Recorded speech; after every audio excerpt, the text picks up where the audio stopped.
G'day everyone and welcome to Reliance Australia. During COVID, I was having to access my office that I work in every day, literally through my daughter's bedroom. And it was getting to the point where I was waking her up as I was going through.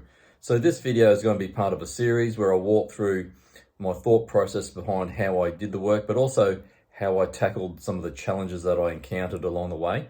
And that is punching a hole through a wall to fit a new door so I could access my office without having to go through my daughter's bedroom.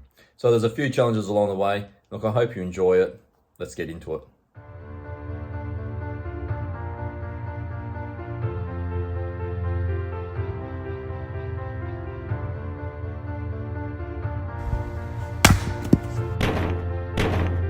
We come through this door here, which is actually into my daughter's bedroom. And then I have to come through this opening, this door here, which then brings me into office space, and you'll see I've got things already covered up. But what I want to do is this wall that you see right in front of us. So I've got old door, actually current door, and then I have this wall here. So what I want to do is cut a hole in that wall, then fit a new door. Now the purpose of that is so I don't need to disrupt my daughter in her room every morning when I come through, because she's now 15 years old and deserves some privacy. That's already been taken out, so that's just a blank plate with no cables on the back of it, and you can see the new PowerPoint off to the side. So really just dropped it out, plugged the floor, drill the hole through the floor and put another PowerPoint on that side. What I will need to do is remove this little shelf.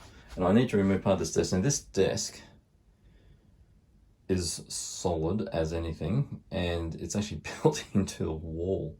The opening that I have on the other side of this wall is only 900, so it's going to be a bit tight. So what I've done, I've actually got a thinner door, or narrower door, not a thinner door, a narrower door of 720 mils. Let's go have a look at the other side. So we're coming into the bathroom, and that mirror is the thing that needs to come off the wall. Well, actually that wall needs to come down. So originally I've been trying to work out how to get that mirror off, and I've seen guys put wedges down, but they tend to put wedges in from the side as well, but there is absolutely zero gap. So it was recommended also to get some fishing line, put it down through the top and pull it down through the sides and to cut through the glue that's on the back. But look, I don't even have gaps to do that either, unfortunately. So my plan, if it works, is to cut the wall behind, just push the whole wall off with the mirror attached to the wall. So that's where the new door needs to come through. So I'll be accessing my office now through the main bathroom, which it also has its problems, but not really big ones, I don't think. So the first step I've done is measured, see from this distance from here to the end over here, come in, put a pencil mark, did the same at this end and across. And what I've done, I've put some masking tape, and in actual fact it is not just any masking tape, frog tape, not sponsored by the way. And the reason I use this is it's like a painter's tape, because it allows me to have a straight line, but it doesn't stick that hard that's going to rip the paint off when I take that masking tape off. And look, I've really only put that on there just so I can have a straight edge, because as I say in quite a few of my other videos, I notoriously do not cut straight.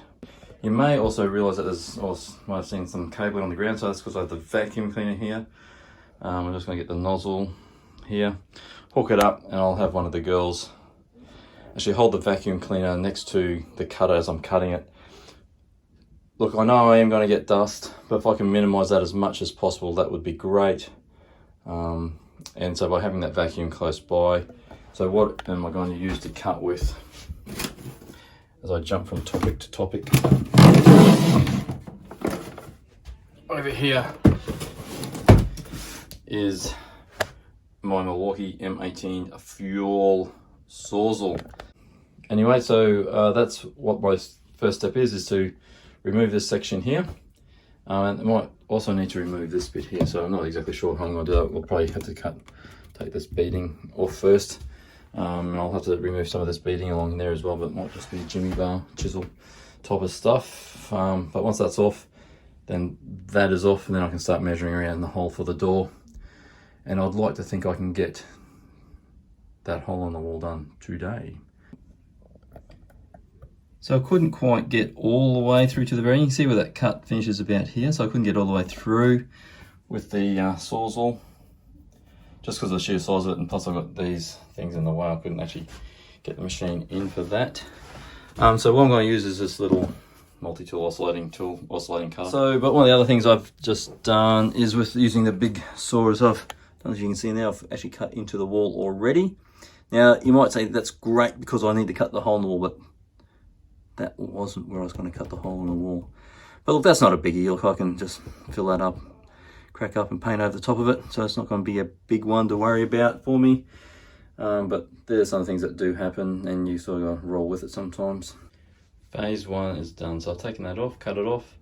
A few holes in the wall there, but I'll be able to patch them up, hopefully. Shouldn't be too bad. But so far, the next step is that little box that come off, and then I'll start marking out the door. So I've pulled that little shelf off. Look, that actually wasn't that hard to take off. I really just got the chisel. See there, got in behind the beading, opened it up, then got the jimmy bar and just leverage it off.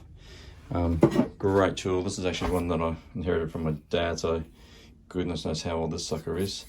And yes, I do need to get the grinder onto that and fix up that edge, because that should actually be straight and smooth and not burred over. But I have to say, as he's getting older, there's a lot of stuff that he would normally have done, like that would normally be in pristine condition, the way he used to look after his tools. So I was a bit surprised. I think the dementia and Alzheimer's sort of took the better part of his last few years of his life. And a lot of that stuff went wanting, which is highly unusual for him. But anyway, look, that tool came in handy. I just then got in behind it and leveraged it off and pulled it down. You can see it's been up there for a while. Obviously the room has been painted a couple of times since that has been on. So I think there's some pink paint, there's some cream paint, there's some blue paint, then there's a white paint that we put over the top. And then on that side it hasn't been painted at all. But anyway, that's where we're up to. So now I'm just going to clean up the area that I'm working in, like give it a vacuum. Like I know I'm only going to be making more mess, but because of my OCD, I do like to try and keep things reasonably tidy as I'm working. There's a couple of reasons for that. Main one is safety. But also I can see what's going on, so if I drop something, it's a lot easier to find when the workspace is clean. But really, the big one is safety. So you can see I've marked some lines on my wall. Come in 65 from the edge, because on the other side I've got a door, bit of architrave around the door framing. 50 mil, so I'll just come in 50 mil from there, so I can put some more timber there, so I hopefully can hinge from here and back towards where I'm standing now. So the dealio now is to cut this side out and see how we go. So before I put the recip saw through, I actually use this little plaster cutting saw, which the first time I saw it was actually the spark he was using when he's putting some cabling in for me. But basically I push a hole through, now I can get the blade for the recip saw in and through to start cutting along the line. So it's a great little tool, costs probably what, 15-20 bucks, but I do use it fairly often, actually all the time, when I'm cutting through plasterboard.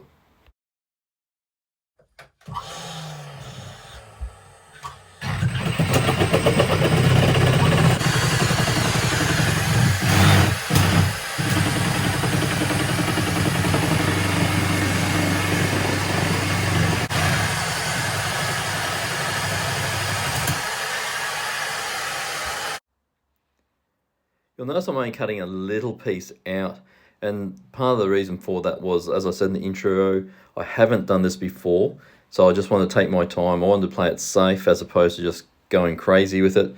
I also didn't want to be cutting through any noggins without knowing what was there or what was attached to on the other side, because there was a mirror on the other side on the other wall, so I didn't want to be like cutting through the other side of the plaster and breaking that mirror.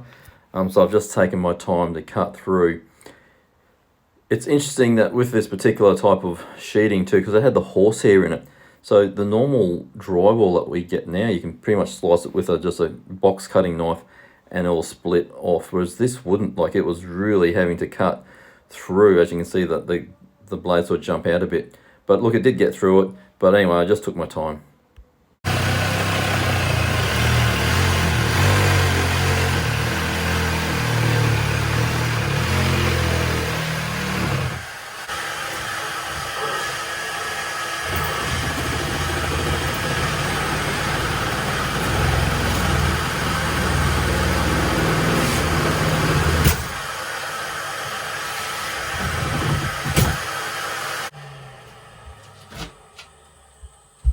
That's a tiny door. No idea what that's for. So that took a little bit more than I thought, because this sheeting isn't just the old gyprock sheeting. This is that old that's got horsehair still in it. So it's old. And look, it cut through reasonably well, but get a little bit tricky at times when you're trying to snap it off. Like, it doesn't just snap off like you'd expect it to, and you put a bit of a cut in it. But look, I have bits of wood everywhere here, and this is supposed to be an internal wall, and I've got framing, like bracing, not framing, but bracing across it on an internal wall.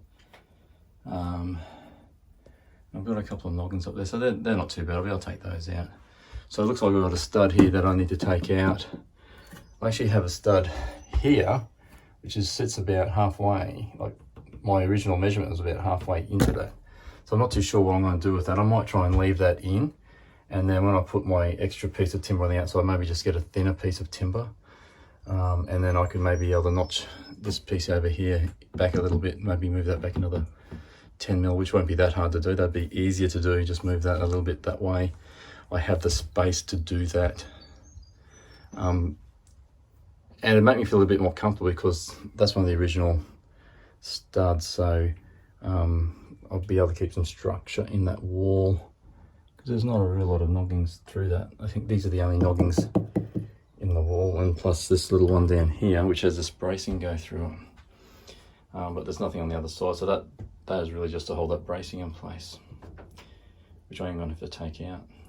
I've got these lumps of wood down the bottom, which I have no idea what they're for, which is interesting. Anyway, so what I now need to do now is actually cut down through here. I'll need to make another cut, and then take this piece out here. Let's see how we go. I want to take out the stud. You'll notice that this opening is bigger this morning than what it was yesterday. So I've worked out that if I put a stud in here, which I need to, I won't have enough gap between the two to fit the door in, because I need to put a stud all the way through to the top plate, and then I need to support basically the door stud in as well.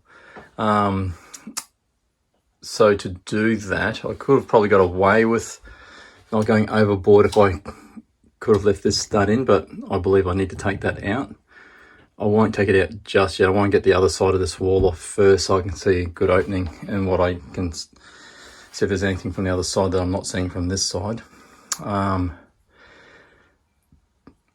I will need to put some really good reinforcing up the top here, because we looked at that yesterday with that brace in it, which suggests it's going to be structural. It is a main wall through the house, which doubly suggests it's going to be a structural wall. So there's going to be some weight coming down through that if I put in a top plate across there. So that top plate's going to have to support these studs. So I'll bring that down and put them onto the top plates.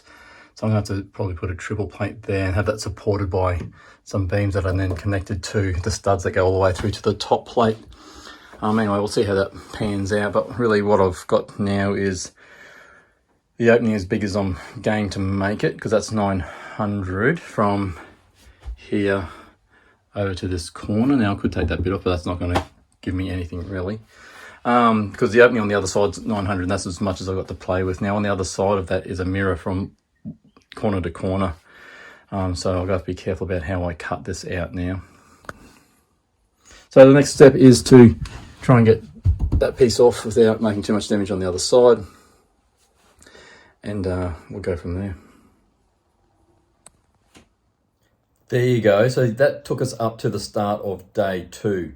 Now, it took me a little bit longer than I had thought it would, and that's because I wanted to play a little bit safer than sorry. There's a lot more bits of nogging and bracing in the wall than I thought there would be.